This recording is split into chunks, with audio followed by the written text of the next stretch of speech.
तपाईको यूपीवीसी को यूपीवीसी को तपाईको झाल भयो दुई पाला स्लाइडिङ भन्छ यसलाई ठीक छ दुई पाला स्लाइडिङ हेर्न सक्नुहुन्छ तपाईको यता एउटा तपाईको खुल्यो हेर्न सक्नुहुन्छ अनि तपाईको यो दुई पाला स्लाइडिङ भयो यस्तो अब मजाले आएर लक गर्दियो यहाँ तपाईको बीचमा छ नि यो बाकी अहिले यसमा तपाईको सेन्टर लक बस्छ सेन्टर लक यसले सेन्टर लक भन्छ लक यो एउटा प्राइभेट लक भयो यहाँ अब तपाईको टिल एउटा सेन्टर लक हाल्ने हो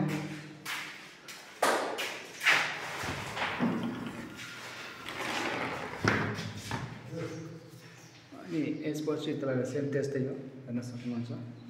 दुई पल्ला यो स्लाइडिङ अनि यो तपाईको भयो ढोका यो तपाईको ढोका भयो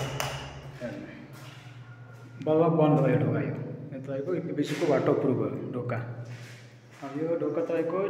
यो टिलो तल खुल्यो यो तल खुलेपछि तपाईको मजाले ओपन भयो ओपन फेरि यसलाई तपाईले यस्तो गरेर बन्द गर्न पनि सक्नुहुन्छ हेर्नु फेरि बन्द भयो फेरि मजाले यसरी नै खोल्न सक्छ यो तपाईको टोयलेटको भयो हेर्नु यहाँ बेसन छ अनि एउटा तपाईको यहाँ बोर्ड भयो अनि यता ढोकाको बेसनको कारण तपाईको यतापट्टि खुल्छ ठीक छ यो तपाईको लुबर त यसमा सिसामा बाँकी छ लुबर स्लाइडिङ यो तपाईको फेरि बन्द भयो सेम त्यस्तै हो भित्र जस्तै बन्द भयो फेरि यो पनि ढोका भयो तपाईको स्लाइडिङ दुई बराबर यो छ नि तपाईको हेर्नु भइरहेछ नि यो तपाईको खुल्यो हेर्नु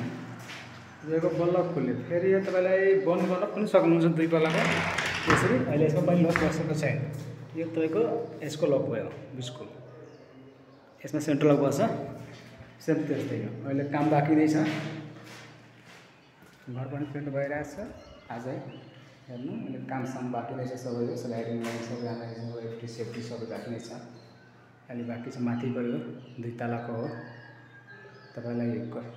चाहियो भने मलाई सम्पर्क गर्न सक्नुहुन्छ ठिक छ दाइहरू हामी यथाडको सानो प्रचमा पर्छु त्यही काम हुन्छ ल धन्यवाद।